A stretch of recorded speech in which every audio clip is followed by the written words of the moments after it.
নবী পয়গম্বর ফাতেমাকে ডাক দিয়া কয়, ওরে ফাতেমা দরজা মারিও না, এমন একজন ব্যক্তি দাঁড়িয়ে রয়েছে, ওই ব্যক্তিকে যদি তোমরা ভিতরে প্রবেশ করতে না দাও তার অনুমতি লাগবে না, নিজের থেকে আল্লাহর নির্দেশে ভিতরে কিন্তু প্রবেশ করে যাবে।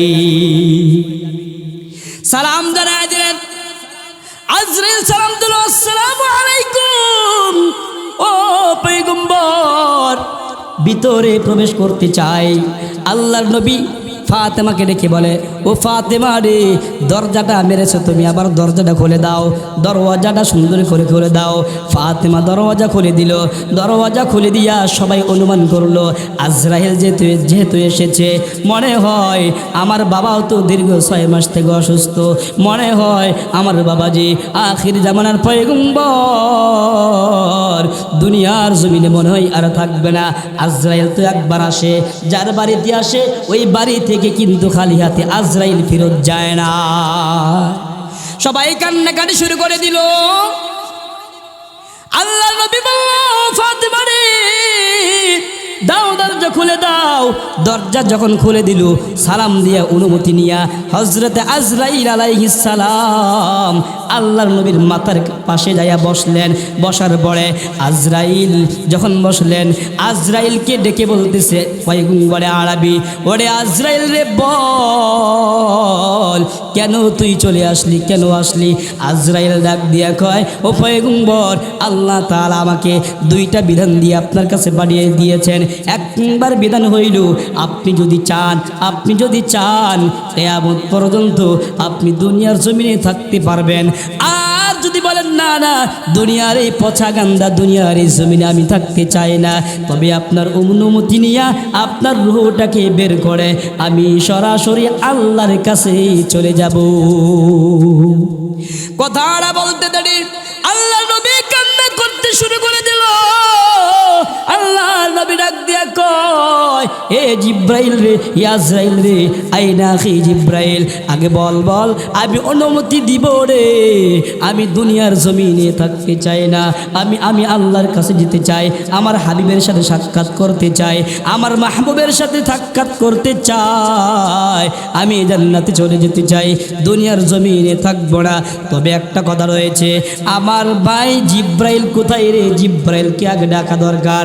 জিব্রাইলকে ডাকার পরে আমি সিদ্ধান্ত নিব দুনিয়ার জমিনে থাকবো কি থাকবো না, আমি এখন কিন্তু বলতে পারবো না। ওইদিকে আল্লাহর নবী কান্না শুরু করে দিলেন। জিব্রাইল চলে গেলেন, জিব্রাইলের কাছে চলে গেলেন।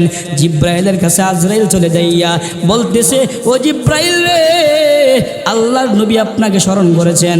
মুহূর্তের ভিতরে 2জনে আবার চলে আসলেন। 2জনে চলে আসার পরে আল্লাহর নবীর কাছে সালাম জানায়া আজরাইল এবং জিব্রাইল আল্লাহর নবীর মাথার পাশে এসে বসলেন। বসার পরে আল্লাহর নবী ডাক দিয়া কয়, এই জিব্রাইল বলে আজরাইল কেন এসেছে? আল্লাহর নবীকে সুন্দর করে জানায়া দেয়, আপনার জানটা নিবে, আপনাকে দুনিয়ার জমিনে আপনার মেয়াদ শেষের দিকে চলে আসতেছে। রফিক আলা, আপনার প্রভু, আপনার প্রিয় বন্ধু, আপনার প্রিয় হাবিব আল্লাহ তাআলার সাথে আপনার মুলাকাত হবে, এজন্য আজরাইল দুনিয়ার জমিনে এসেছে।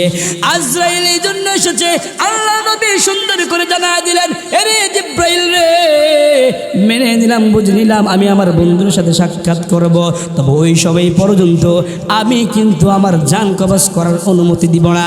উল্লিয়া আইয়ুহান নাসু ইন্নী রাসূলুল্লাহ,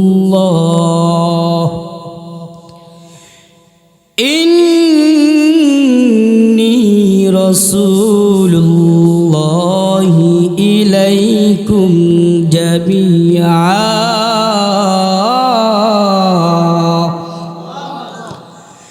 ও মুসলমান ভাই, গভীর মনোযোগ, কোথাও নজর দিব না গো বাবা। কয়েক মিনিট কথা বলে আমি এখান থেকে বিদায় নিয়ে চলে যাব।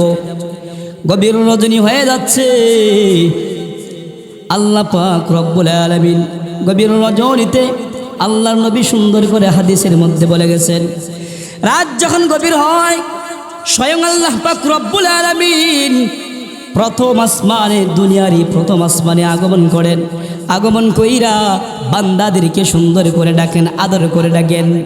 আলা বিন মুস্তাগফিরিন, আসনি এমন কোন বান্দা আমি আল্লাহর কাছ থেকে তোমরা ক্ষমা চাবে, আমি আল্লাহর কাছে তওবা করবে। ও মুসলমান ভাই, এমনটাই গভীর রজনী হয়ে গেল। গভীর রজনীতে আমরা হৃদয় দিয়ে কানটা সুন্দর করে খাড়া করে কোরআনের অমীয় বাণীগুলো আমরা শ্রবণ করব। আল্লাহ তাআলা কোরআনের মধ্যে সুন্দর করে জানায় দেয়। কাকে জানায় দেয়?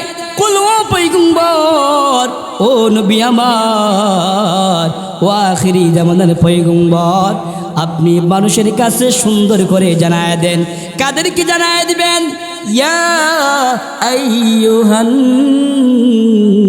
নাস, ও নবী আমার, নাস বলে উল্লেখ করবেন। দুনিয়ার জমিনে যতগুলো মানব জাতি রয়েছে, বৌদ্ধ সম্প্রদায় তার একটা জাতি রয়েছে। সনাতন ধর্মের লোকেরাও কিন্তু দুনিয়ার জমিনে থাকবে, ইয়াহুদিরাও কিন্তু থাকবে, খ্রিস্টান ধর্মের লোকেরাও কিন্তু থাকবে, রাম থাকবে, পাম থাকবে, অনেক মানুষ কিন্তু দুনিয়ার জমিনে বসবাস করবে। আপনি সকলকে লক্ষ্য করে জানায় দিবেন, ইয়া আইয়ুহান নাসু ইন্নী রাসূলুল্লাহি ইলাইকুম জামিআ।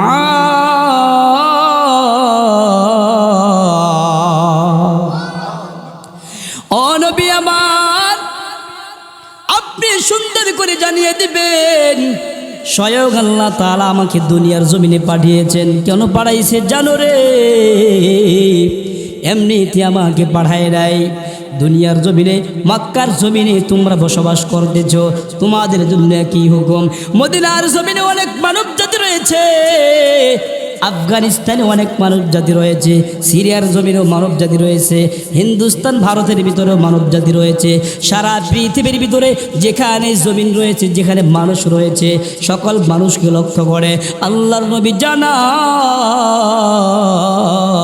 ভারাক্রান্ত মন নিয়ে সুন্দর করে জানায়, দরদ মাখা কণ্ঠে নবীজি সুন্দর করে জানায় দেয়, ও মানব সকল শোনো রে, আমি মুহাম্মদ কিন্তু অন্য কেউ না, আমি মুহাম্মদ অন্য কেউ না রে।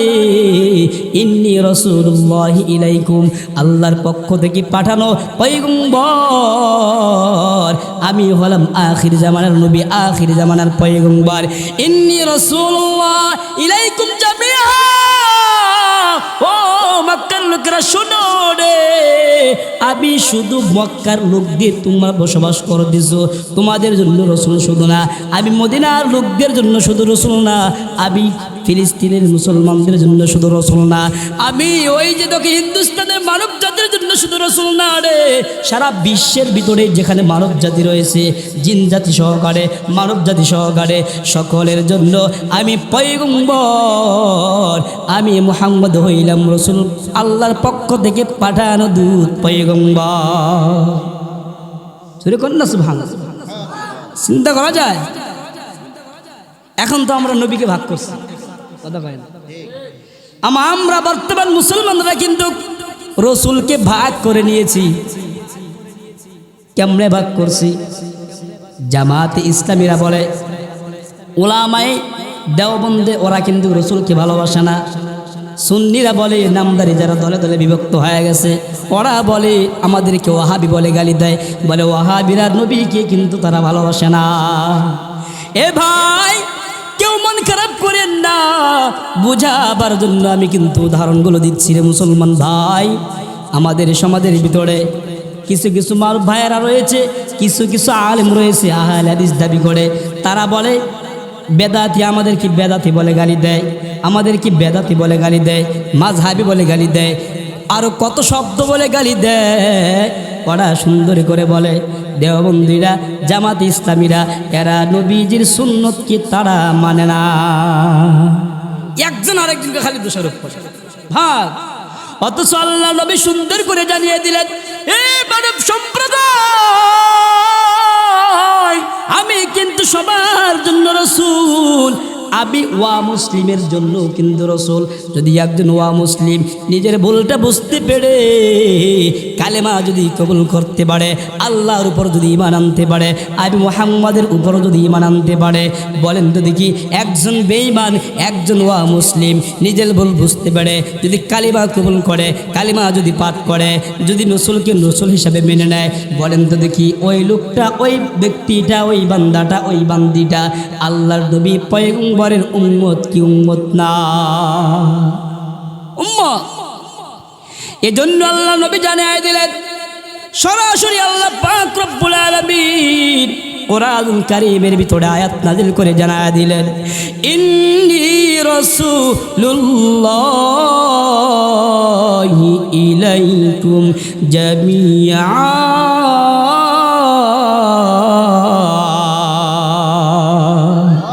আর একটু আওয়াজ দিয়ে বলেন আল্লাহু আকবার। ও মুসলমান ভাই, আল্লাহ নবী বললেন সকল মানব জাতির জন্য আমি রসুল, সকল মানব জাতির জন্য আমি রহমত, সকল মানব জাতির জন্য আমি হিতাকাঙ্ক্ষী, সকল মানব জাতির জন্য হলাম আমি নেতা। কেমনে নেতা রে? সাহাবায়ে কেরামদেরকে নবীজি সুন্দর করে জানায় দেয়। কি জানায় দেয়?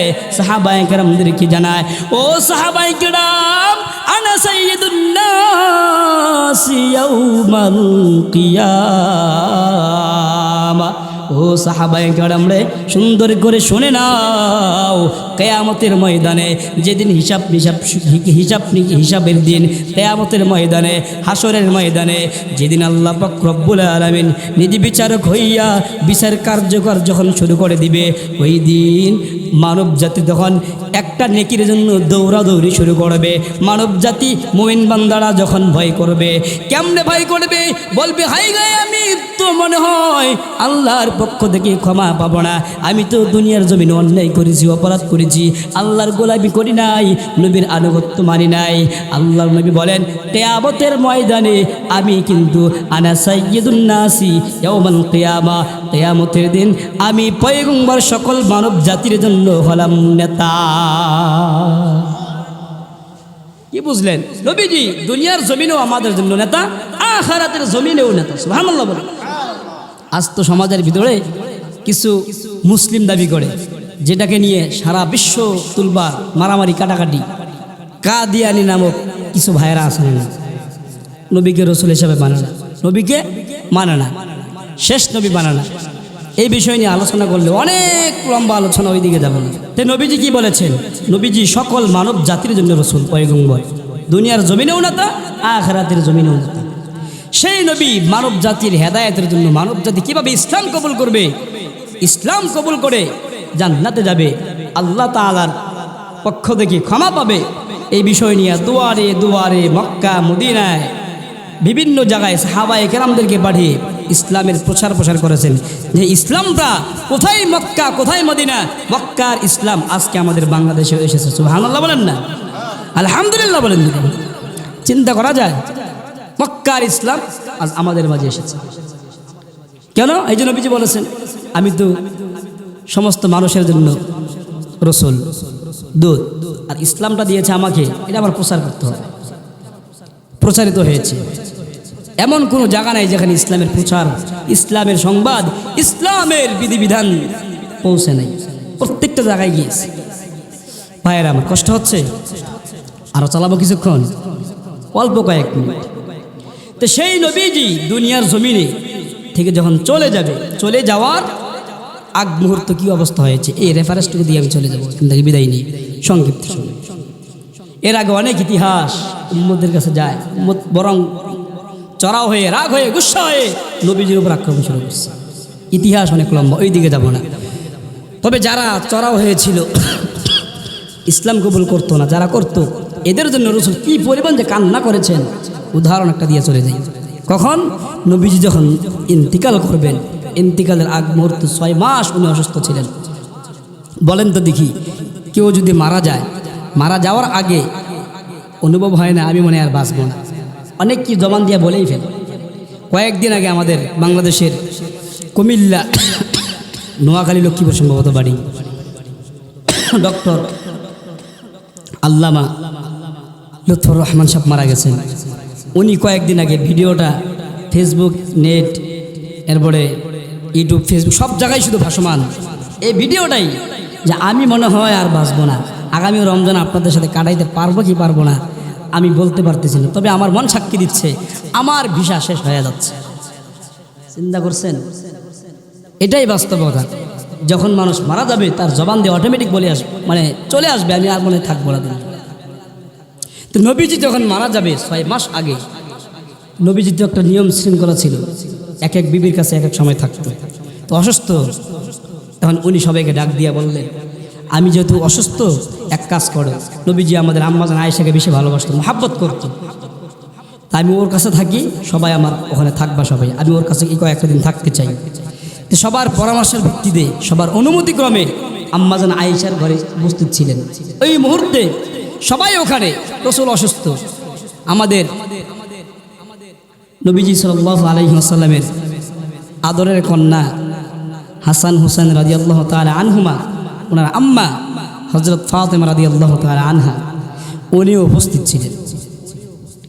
হঠাৎ করে একদিন দেখতেছে, হঠাৎ করে রাতের বেলা কে জানি দরজার ভিতরে এসে নক করতেছে।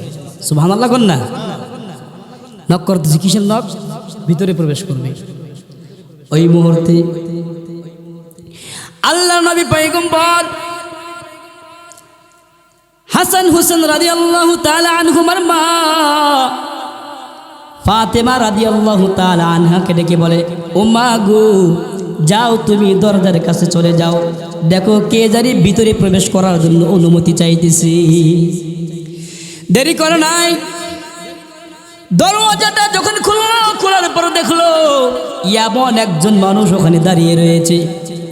মাথাটা হলো এমন বড়, এমন মোটা, পুরা শরীরটা এমন মোটা, এত লম্বা মানুষ, মাথাটা হলো জমিনে, পা হলো একেবারে 7 তলক জমিনের নিচে। ভয় পেয়ে গেলেন। ভয় পাওয়ার পরে ডাক দিয়ে বলো, বাবা গো, এমন মানুষ তো কোনোদিন আমি দেখি নাই, মক্কার জমিনে কাউকে তো দেখি নাই। কত দূর দূরান্ত থেকে কত মানুষ আপনার কাছে এসে ইসলাম কবুল করলো, আজকে যে লোকটা আগমন করেছে এই লোকের মতো কোনোদিন আর কাউকে দেখে নাই। বড় ভয় পেয়ে গেল, দরজাটা সুন্দর করে লাগিয়ে দিল। ও মুসলমান ভাই, সংক্ষিপ্ত সময়ে ঘটনাটা বলে শেষ করে চলে যাব, কোথাও নজর দিবা না, যেহেতু গভীর রজনী পর্যন্ত হয়ে গেছে, আর কয়েকটা মিনিট তোমরা সময় দিয়া দাও। এ মুসলমান ভাই, দেখো না হৃদয়টা একটু গলে যায় কিনা, দেখো না নবীজির প্রতি মুহাব্বত তোমার আমার অন্তরে জাগ্রত হয় কিনা, দেখো না ইসলামের প্রতি ভক্তি শ্রদ্ধা আবার নতুন করে জাগ্রত হয় কিনা, দেখো না মুসলমান ভাই নিজের ইমানটা আবার মজবুত হয় কিনা। কারণ কোরআনুল কারীমের ভিতরে আল্লাহ পাক রব্বুল আলামিন অন্য একটা আয়াতের ভিতরে শুধু মুমিন বান্দা বান্দীদেরকে ডাইকে বলে, ইয়া আইয়ুহাল্লাযীনা আমানু আমিনু। আল্লাহ পাক রব্বুল আলামিন শুধু মুমিনদেরকে ডাক দিয়ে কয়, হে মুমিন বান্দা বান্দীরে, তোমরা তো ইমানদার, তবে ঠিক আছে, নতুন করে আবারও ইমান তোমরা নতুন করে আনো। চিন্তা করা যায়, আমাদেরকে ডাইকে বলতেছে নতুন করে আবার তোমরা ইমান আনো। তার মানে আমরা তো কোরআনুল কারীমটাকে বিশ্বাস করি, আল্লাহর কালাম, কিন্তু এই কোরআনুল কারীমের বিধিবিধানগুলো আমরা বিশ্বাস করি না, মানতে চাই না, নিজের বিরুদ্ধে গেলে কথা কয় না, জবানে বলি, আমলে আমরা মানতে পারি না। এজন্য আল্লাহ বলেন নতুন করে আবার ইমান আন। এই বিষয় নিয়ে আলোচনা করে অনেক লম্বা সময় দেখে ওইদিকে যাব না, যেটা বলতেছি চাচ্ছি। আম্মাজান ফাতেমা ভয় পেয়ে গেলেন, ভয় পাইয়া ডাক দিয়া বললেন, বাবা, এমন লোক তো দেখি নাই যে ইমান গ্রহণ করার জন্য, ইসলাম কবুল করার জন্য আসবে, এত মোটা মানুষ। উনি তো টের পেয়ে গেছেন ফেরেশতা ছাড়া কেউ না, যেমন তেমন ফেরেশতা, আজরাইল মালাকুল মাউত ছাড়া কেউ না। চিন্তা করা যায়? ও মুসলমান ভাই, আল্লাহ নবী পয়গম্বর ফাতেমাকে ডাক দিয়া কয়, ওরে ফাতেমা, দরজা মারিও না, এমন একজন ব্যক্তি দাঁড়িয়ে রয়েছে, ওই ব্যক্তিকে যদি তোমরা ভিতরে প্রবেশ করতে না দাও, তার অনুমতি লাগবে না, নিজের থেকে আল্লাহর নির্দেশে ভিতরে কিন্তু প্রবেশ করে যাবে। সালাম জানায় দিলেন। আজরাইল সালাম দিল, আসসালামু আলাইকুম। ও পয়গম্বর, ভিতরে প্রবেশ করতে চাই। আল্লাহর নবী ফাতেমাকে ডেকে বলে, ও ফাতেমা রে, দরজাটা মেরেছো তুমি, আবার দরজাটা খুলে দাও, দরওয়াজাটা সুন্দর করে খুলে দাও। ফাতেমা দরওয়াজা খুলে দিল। দরওয়াজা খুলে দিয়া সবাই অনুমান করলো আজরাইল যেহেতু এসেছে, মনে হয় আমার বাবাও তো দীর্ঘ 6 মাস থেকে অসুস্থ, মনে হয় আমার বাবাজি আখির জামানার পয়গম্বর দুনিয়ার জমিনে মনে হয় আর থাকবে না। আজরাইল তো একবার আসে, যার বাড়িতে আসে ওই বাড়ি থেকে কিন্তু খালি হাতে আজরাইল ফেরত যায় না। সবাই কান্নাকাটি শুরু করে দিল। আল্লাহ নবী বলল, ফাতেমা রে, দাও, দরজা খুলে দাও। দরজা যখন খুলে দিল, সালাম দিয়া অনুমতি নিয়া হযরতে আজরাইল আলাইহিস সালাম আল্লাহর নবীর মাথার পাশে যাইয়া বসলেন।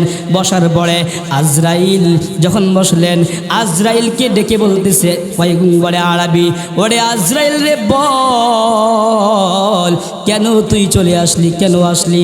আজরাইল ডাক দিয়া কয়, ও পয়গম্বর, আল্লাহ তাআলা আমাকে 2টা বিধান দিয়ে আপনার কাছে পাঠিয়ে দিয়েছেন। একবার বিধান হইল, আপনি যদি চান কিয়ামত পর্যন্ত আপনি দুনিয়ার জমিনে থাকতে পারবেন। আর যদি বলেন না না, দুনিয়ার এই পচা গান্দা দুনিয়ার এই জমিনে আমি থাকতে চাই না, তবে আপনার অনুমতি নিয়ে আপনার রূহটাকে বের করে আমি সরাসরি আল্লাহর কাছে চলে যাব। কথাটা বলতে দেরি আল্লাহ নবী কান্না করতে শুরু করে দিল। আল্লাহ নবী ডাক দিয়া কয়, এ জিব্রাইল রে, আজরাইল রে, আইনা আখি জিব্রাইল, আগে বল, আমি অনুমতি দিব রে, আমি দুনিয়ার জমিনে থাকতে চাই না, আমি আল্লাহর কাছে যেতে চাই, আমার হাবিবের সাথে সাক্ষাৎ করতে চাই, আমার মাহবুবের সাথে সাক্ষাৎ করতে চাই, আমি জান্নাতে চলে যেতে চাই, দুনিয়ার জমিনে থাকবো না। তবে একটা কথা রয়েছে, আমার ভাই জিব্রাইল কোথায় রে? জিব্রাইলকে আগে ডাকা দরকার। জিব্রাইলকে ডাকার পরে আমি সিদ্ধান্ত নিব দুনিয়ার জমিনে থাকবো কি থাকবো না, আমি এখন কিন্তু বলতে পারবো না। ওইদিকে আল্লাহর নবী কান্না শুরু করে দিলেন। জিব্রাইল চলে গেলেন, জিব্রাইলের কাছে চলে গেলেন। জিব্রাইলের কাছে আজরাইল চলে যাইয়া বলতেছে, ও জিব্রাইল রে, আল্লাহর নবী আপনাকে স্মরণ করেছেন। মুহূর্তের ভিতরে 2জনে আবার চলে আসলেন। 2জনে চলে আসার পরে আল্লাহর নবীর কাছে সালাম জানায়া আজরাইল এবং জিব্রাইল আল্লাহর নবীর মাথার পাশে এসে বসলেন। বসার পরে আল্লাহর নবী ডাক দিয়া কয়, এই জিব্রাইল, বলে আজরাইল কেন এসেছে? আল্লাহর নবীকে সুন্দর করে জানায়া দেয়, আপনার জানটা নিবে, আপনাকে দুনিয়ার জমিনে আপনার মেয়াদ শেষের দিকে চলে আসতেছে। রফিক আলা, আপনার প্রভু, আপনার প্রিয় বন্ধু, আপনার প্রিয় হাবিব আল্লাহ তাআলার সাথে আপনার মুলাকাত হবে, এজন্য আজরাইল দুনিয়ার জমিনে এসেছে। আজরাইল এই জন্য এসেছে, আল্লাহ নবী সুন্দর করে জানায়া দিলেন, এরে জিব্রাইল রে, মেনে নিলাম, বুঝে নিলাম, আমি আমার বন্ধুর সাথে সাক্ষাৎ করব, তবে ওই সময় পর্যন্ত আমি কিন্তু আমার জান কবজ করার অনুমতি দিব না। বলে কোন সময় পর্যন্ত? এরে মুসলমান ভাই, এ লালমনিরহাটের মুসলমান ভাইরা, এ আদিতমারির মুসলমান ভাইরা, ও আমার পর্দার ভিতরে বাবন, গভীর মনোযোগ দাও। মাইকের আওয়াজ যত দূর পর্যন্ত যায় সকলকে লক্ষ্য করে জানায়া দেই, ভালো করে শুনে নাও। আল্লাহর নবী দেখো না তোমার আমার জন্য কত মায়া কান্না করেছেন, তোমার আমার জন্য কত দরদ মাখা কান্না করেছেন। মৃত্যুর আগেও তোমাকে আমাকে বলে নাই, মৃত্যুর আগে তোমার আমার হেদায়েতের জন্য কত কান্নাকাটি করেছেন গো। আজ তো আমরা নবীকে চিনি না, নবীর বিরুদ্ধে কথা বলি, শুধু নবীর বিরুদ্ধে কথা বলে কিন্তু নয়, এমনভাবে আমরা কথা বলি রে, কেমন জানি নবীজি আমাদের চরম দুশ্মন, কথা কয় না, এত দুশ্মন আমরা মনে করি। অথচ নবীজি কি করেছেন? যদি ছোট একটা পাখি হইতাম, যদি ডানা ওয়ালা পাখি হইতাম, একটা উড়াল দিয়া আমি মদিনায় যাইতাম। চিন্তা করা যায় নাকি? আল্লাহ নবী জিব্রাইলকে ডাক দিয়া কয়, হে জিব্রাইল রে, আমি ওই পর্যন্ত সিদ্ধান্ত গ্রহণ করব না। বলে কি সিদ্ধান্ত? সিদ্ধান্ত হইল রে, আমি দুনিয়ার জমিনে যখন ছিলাম, এখনো জীবিত রয়েছি, আমার খাতিরে আল্লাহ পাক রব্বুল আলামিন আমার একটা উম্মতকেও কিন্তু ধ্বংস করে নাই। আমার উম্মত গুনাহ করবে, আমার উম্মত নাফরমানি করবে, আমি নবীজির কারণে, আমার রহমতের কারণে, আমি নিজে একজন রহমত, আমার খাতিরে আল্লাহ তাআলা আমার উম্মতকে ধ্বংস করে নাই। যেভাবে পয়গম্বর নূহের কওমকে আল্লাহ তাআলা ধ্বংস করেছে নাফরমানি করার কারণে, এ জিব্রাইল, যেভাবে আল্লাহ পাক রব্বুল আলামিন পয়গম্বর মূসার কওমকে ধ্বংস করেছেন, পয়গম্বর মূসার কওমের লোকেরা নাফরমানি করার কারণে, এ মুসলমান ভাই, আল্লাহর নবী পয়গম্বর আরবি জিব্রাইলকে ডেকে বলেন, তুমি যাও যাও, আল্লাহর কাছে দ্রুত চলে যাও, আল্লাহর কাছে যাইয়া তুমি সুন্দর করে আমার পক্ষ থেকে মেসেজটা জানায়া দাও। ও দয়ার মালিক, আপনার হাবিব আখির জামানার পয়গম্বর ওই সময় পর্যন্ত অনুমতি দিবে না জান কবজ করার। বলে কেন দিবে না রে? বলে আল্লাহর নবী বলে দিয়েছেন, আপনি তো রসুলের খাতিরে, আপনি তো আপনার হাবিবের খাতিরে, নবীজির মহাব্বতে, নবীজি দুনিয়ার জমিনে যতদিন বেঁচে থাকবে, নবীজি থাকার কারণে একটা উম্মতকেও গুনাহের কারণে আপনি ধ্বংস করবেন না। এখন নবীজি জানতে চাই, নবীজি যখন দুনিয়ার জমিনে থাকবে না রে, তখন কিয়ামত পর্যন্ত উম্মত দুনিয়ার জমিনে আগমন করবে, মুসলমানরা থাকবে, মুমিন বান্দারা থাকবে। ওই সময় আল্লাহর নবী আপনার হাবিব দুনিয়ার জমিনে না থাকার কারণে, উপস্থিত না থাকার কারণে, ওই সময় উম্মতের জিম্মা, উম্মতের দায়িত্ব কে নিবে? আপনি নিবেননি, উম্মতকে ধ্বংস করবেন না। রসুল থাকা অবস্থায় আপনি যে এইভাবে একটা উম্মতকেও ধ্বংস করেন নাই, আপনি যখন রসুলকে দুনিয়ার জমিন থেকে উঠায় নিবেন, এখন রসুল থাকবে না, উম্মতের কি অবস্থা হবে? আল্লাহ তাআলা জানায় দিলেন, এই যে দেরি করবি না রে, যা যা, আমার হাবিব তো হলেন এমন একজন পাওয়ারফুল নবী, ওয়া মা আরসালনাকা ইল্লা রাহমাতাল লিল আলামিন।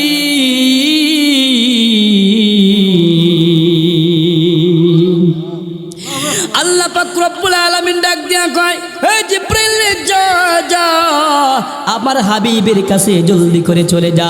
আমার হাবিব তো হলেন রহমত রে, নবীজি হলেন এমন বড় রহমত, আমার হাবিব হলেন এমন বড় রহমত। নবীজি দুনিয়ার জমিনে থাকা না থাকা কোনো বিষয় না রে, আমি নবীজির মহাব্বতের কারণে, নবীজির কারণে, আমার হাবিবের কারণে, আমার নবী, আমার হাবিব রহমতের কারণে, আমার নবীর রহমতের উসিলাই রে, আমি একটা উম্মতকেও বিনা কারণে যত গুনাহ করুক রে, তাদেরকে আমি পৃথিবীর জমিনে যত নবী রাসূল এসেছিল তাদের কওমের লোকদের মতো একজন উম্মতকেও মাটি চাপা দিয়া, আসমানি কোনো গজব দিয়া, হঠাৎ মৃত্যু, হঠাৎভাবে ধ্বংস, তাদেরকে আমি আল্লাহ করব না। নবীদের কাছে দ্রুত চলে আসলো, আসার পরে সুন্দর করে জানিয়ে দিতেছেন, ও পয়গম্বর, টেনশনের কোনো কারণ নাই, চিন্তার কোনো কারণ নাই। আপনি যতদিন দুনিয়ার জমিনে ছিলেন, আপনার রহমতে, আপনার বরকতে, আপনার মহাব্বতের কারণে আপনার উম্মতকে আল্লাহ ধ্বংস করে নাই। আপনি থাকবেন না দুনিয়ার জমিনে, আল্লাহ তাআলা আপনার রহমতে, আপনার মহাব্বতে, আপনার খাতিরে কিয়ামতের আগ পর্যন্ত আপনার মুমিন বান্দা, আপনার মুমিন ইমানদার উম্মতকে আল্লাহ তাআলা কোনো কারণেও ধ্বংস করবে না। চিন্তা করা যায়, আজকে আমরা নবীদের সুন্নত মানি না, নবীদের আদর্শ মানি না, অথচ আল্লাহ পাক রব্বুল আলামিন কোরআনুল কারীমে ওই গোটা মানব জাতিকে জানিয়ে দিয়েছেন, ইয়া ওয়া মান ইউতিইল্লাহা ওয়ার রাসূল ফাউলাইকা মা'আল্লাযীন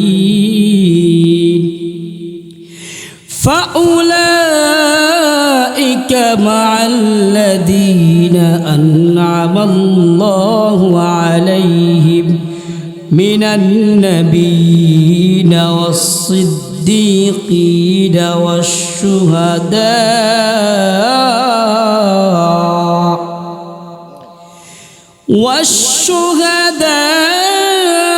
والصالحين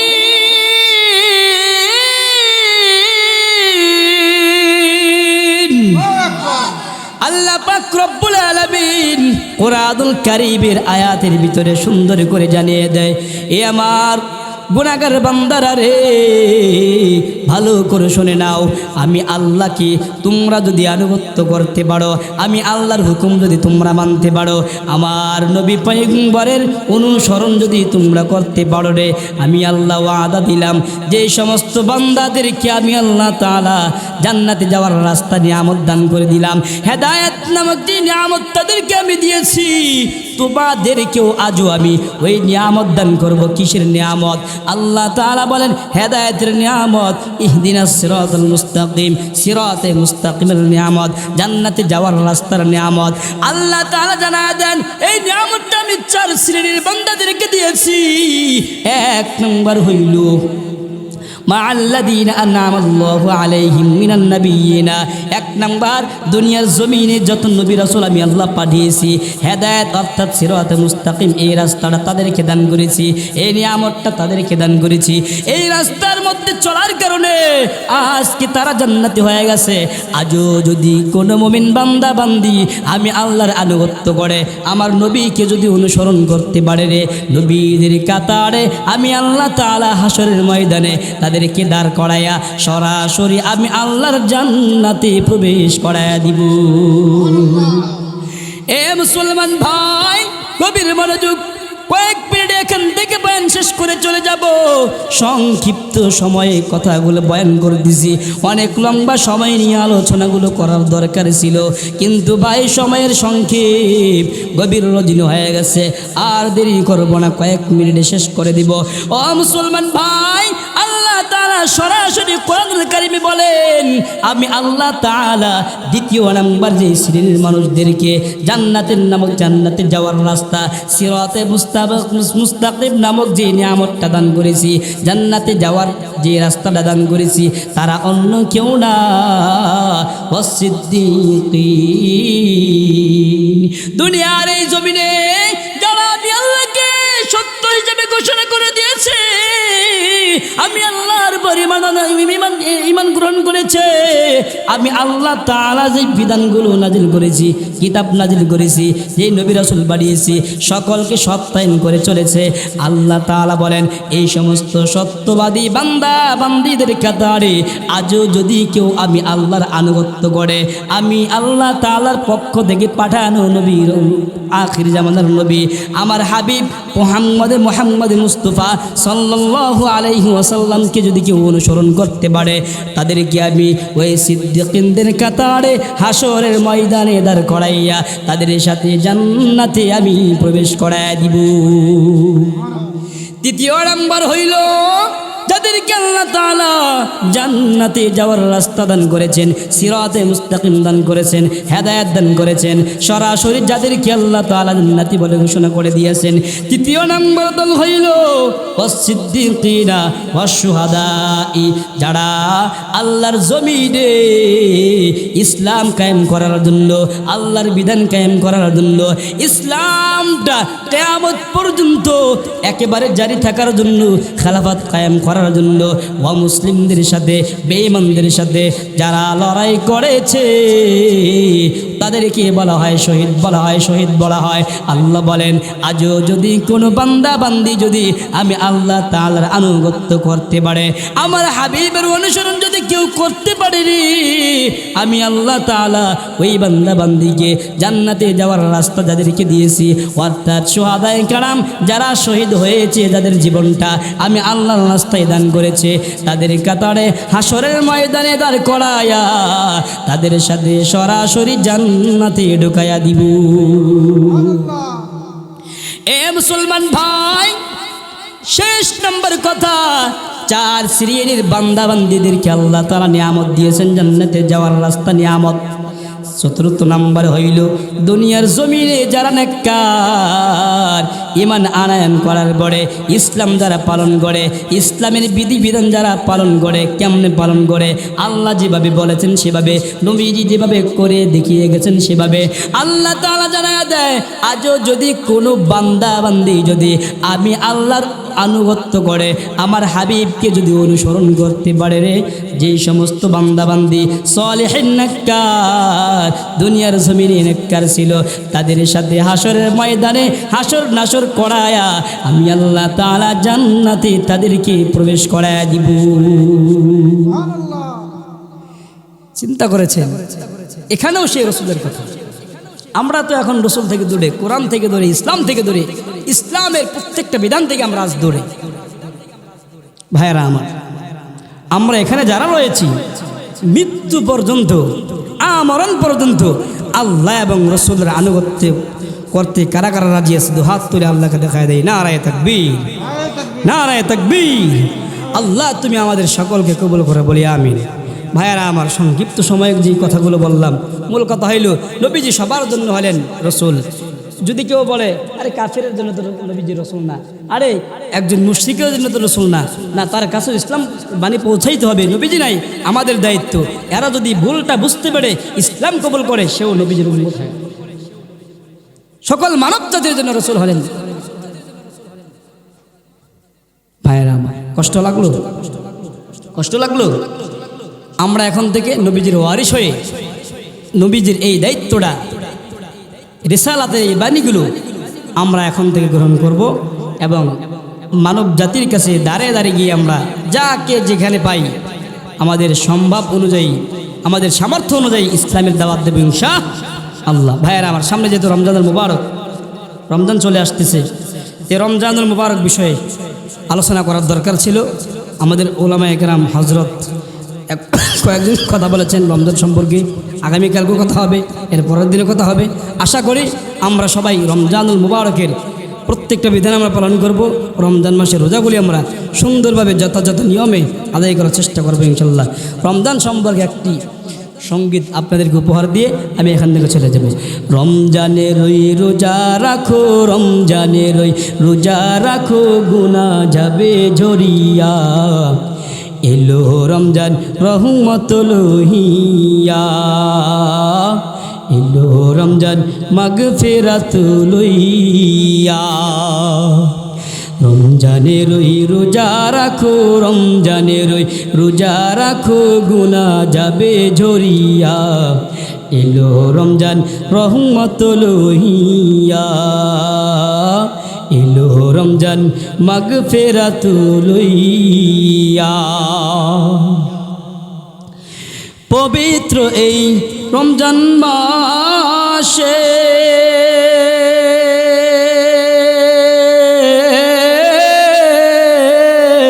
দিনের বেলায় খানা খাইলেও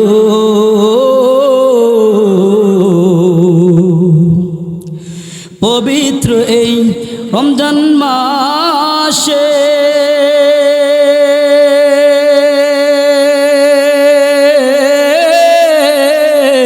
দিনের বেলায় খানা খাইলেও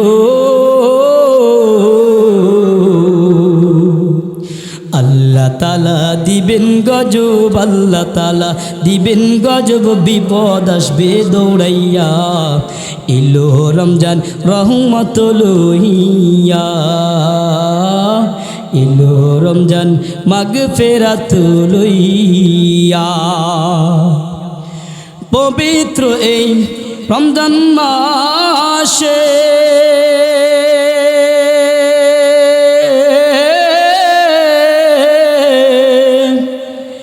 ভোর রাত্রে সাহারি খাইলিও,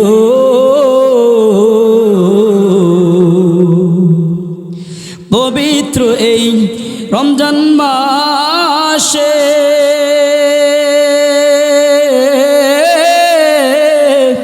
ভোর রাত্রে সাহারি খাইলিও,